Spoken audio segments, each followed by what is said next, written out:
গুপ্তিপাড়ার ঘাটে স্নান করতে গিয়ে বাবার সাথে দেখা হয়ে গেল। হেডলাইনটা কেমন অবাকজনক হলেও এটাই কাকতালীয়ভাবে সত্য।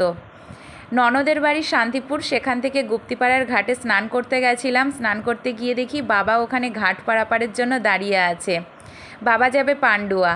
আমি নিজেও জানি না বাবা ঠিক সেই মুহূর্তে আসবে, আর বাবাও জানে না আমার সাথে ওরকম হঠাৎভাবে দেখা হয়ে যাবে।